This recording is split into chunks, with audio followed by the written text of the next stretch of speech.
Okey, tengok berita ni, nampak ni, kan? Tengok berita ni. Harga emas cecah RM463 segram tertinggi setakat tahun ini. Ini adalah tarikh 15 Mac 2025. Tapi kalau anda tengok per video ni dibuat, harga emas telah mencecah hampir segram RM500. 500 ke 499 macam itulah. Jadi harga emas disebut sebagai all time high. All time high maksudnya harga paling tinggi.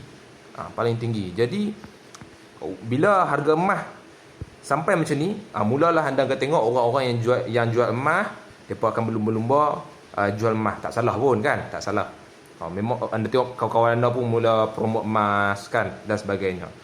Dan sebahagian kita asal mula-mula benda tu kita tak sebut. Emas ni kita tak sebut. Kita emas kan. Biasalah. Nak tunggu bertahun-tahun barulah boleh orang kata boleh dapat return of investment tu. Cuma soalan kita, adakah sekarang waktu yang terbaik beli emas? Kalau tanya seller emas, mereka akan kata sekarang adalah waktu yang terbaik beli emas lah. Tapi anda macam mana? Adakah anda rasa sekarang waktu terbaik beli emas ataupun anda tunggu turun dulu? Adakah harga emas tidak turun? Adakah harga emas tu memang tidak turun? Itu persoalan dia.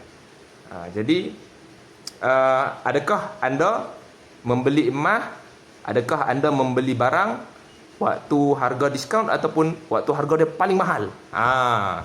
Itu satu persoalan yang saya nak timbulkan lah. Tapi kalau seller-seller emas, mereka akan kata sekarang adalah waktu terbaik. Tak salah pun, itu adalah decision masing-masing lah. Nama pun nasihat personal financing kan.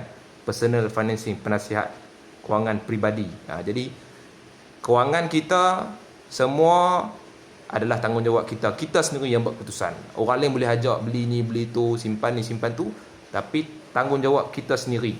Apa-apa kewangan tu tanggungjawab kita sendiri. Kita yang membeli, kita yang sign dan sebagainya. So adakah sekarang waktu yang terbaik beli emas ataupun anda tunggu turun dulu, ataupun adakah emas memang takkan turun? Adakah anda beli barang waktu harga sesuatu barang tu paling tinggi, ataupun anda tunggu dia diskaun sikit? Itu satu persoalan yang saya nak buat sajalah.